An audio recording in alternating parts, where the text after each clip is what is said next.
नमस्कार दोस्तों। शुभ संध्या। आशा करता हूँ कि आप लोग सुखी होंगे, स्वस्थ होंगे, मस्त होंगे। इसी कामना के साथ मैं आप लोगों से कुछ चर्चा करूँगा एक ख़ास बात, एक ख़ास विषय पर। साथियों, हमारे शास्त्रों में, हमारे वेदों में, हमारे पुराणों में बहुत कुछ वर्णित है माता और पिता के बारे में, माता पिता और गुरु के बारे में। तो दोस्तों, आज मैं इन्हीं से संबंधित कुछ चीज़ों के बारे में चर्चा करूंगा, आप लोगों से कुछ चीज़ों को साझा करूंगा।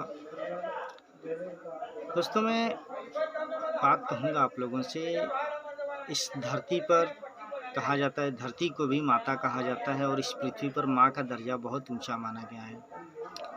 अच्छी बात है दोस्तों, माता का हमें सम्मान करना चाहिए।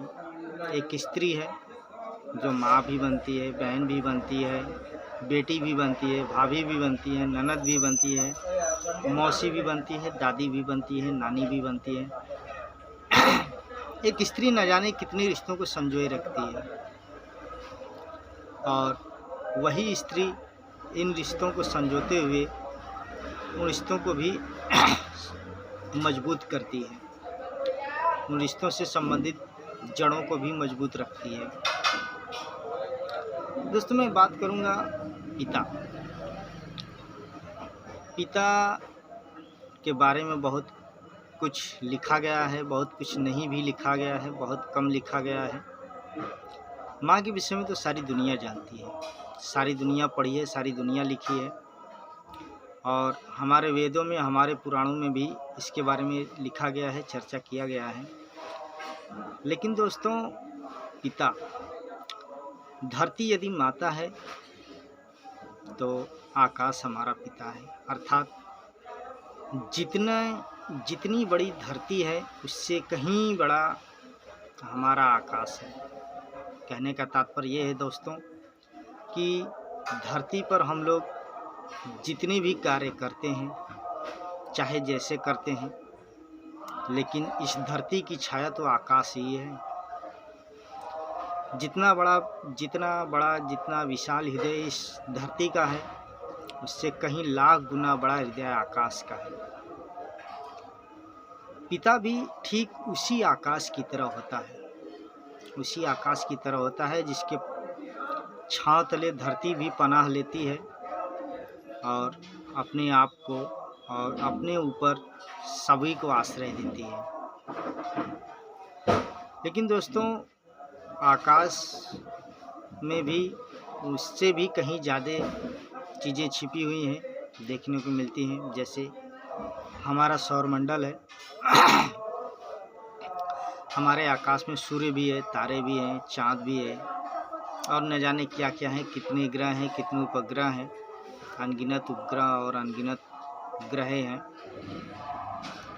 लेकिन दोस्तों, यही सब चीज़ें पृथ्वी पर भी हैं और यही सब चीज़ें आकाश में भी हैं। कुछ अलग रूप में है, कुछ समान रूप में है। अलग भी है, समान भी है, एक समान भी है। तो दोस्तों, पिता का दर्जा बहुत बड़ा होता है और पिता का दर्जा बहुत बड़ा होता है। पिता उसी आकाश की तरह उतना विशाल हृदय रखता है कि वो अपनी छांव तले सभी पृथ्वीवासियों को, अर्थात अपने परिवार वालों को एक सुखी जीवन देता है। दोस्तों, एक माँ होती है जो माता और पिता दोनों का प्यार देती है। तो दोस्तों, समय आने पर एक पिता भी वो बन जाता है। एक माँ और एक बाप दोनों का प्यार अपने बेटे को देता है, अपनी बेटी को देता है। तो दोस्तों, हमें दोनों का सम्मान रखना चाहिए, चाहे माँ हो चाहे पिता हो। माँ से बड़ी पिता है और पिता के समान माता है और माता पिता से भी ऊपर गुरु है। माता पिता ने हमें जन्म दिया, माँ ने हमें जन्म दिया, पिता ने हमें पाला। लेकिन जिंदगी की उन कठिनाइयों को झेलने की शक्ति हमें गुरु के द्वारा मिलती है। एक सच्चा गुरु ही हमें सच्चा मार्ग दिखाता है और कहा जाता है कि हमारी प्रथम गुरु माँ होती है तो दोस्तों माँ होती है, वास्तविकता है, माँ गुरु है, पिता भी गुरु है। हमें जिनसे ज्ञान मिले वो सभी गुरु हैं। कबीर दास जी भी ने कहा है, जाति न पूछो साधु की, पूछ लीजिए ज्ञान। अर्थात ज्ञान जहाँ से भी मिलता है, ज्ञान का कोई जाति या कोई धर्म नहीं होता है, ज्ञान को बटोर लिया जाए। ठीक उसी प्रकार गुरु है।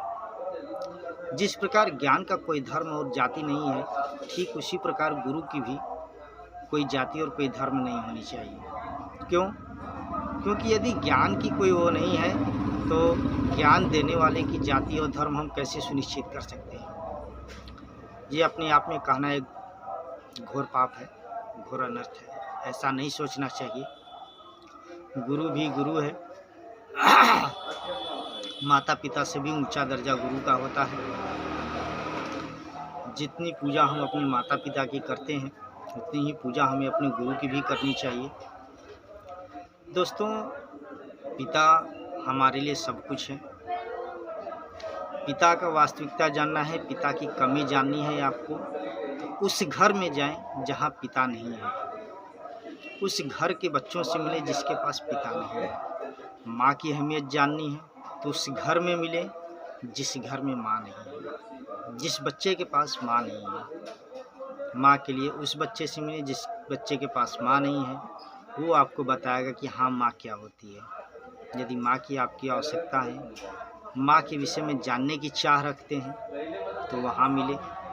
पिता के विषय में जानने की चाह रखते हैं तो उस बच्चे से मिले, उस परिवार से मिले जिस परिवार में कोई पिता नहीं है, जिस बच्चे का कोई पिता नहीं है, उससे मिले। उम्मीद करता हूँ दोस्तों आपको मेरा ये वीडियो पसंद आया होगा, मेरी बातें समझ में आई होंगी, और प्रयास भी करूँगा, आगे भी प्रयास करता रहूँगा कि आप लोगों को ऐसी ही कुछ अच्छी अच्छी जानकारियाँ देते रहूँ। और उम्मीद करता हूँ कि आप लोग मेरे वीडियो को लाइक, शेयर और सब्सक्राइब ज़रूर करेंगे। जय हिंद दोस्तों।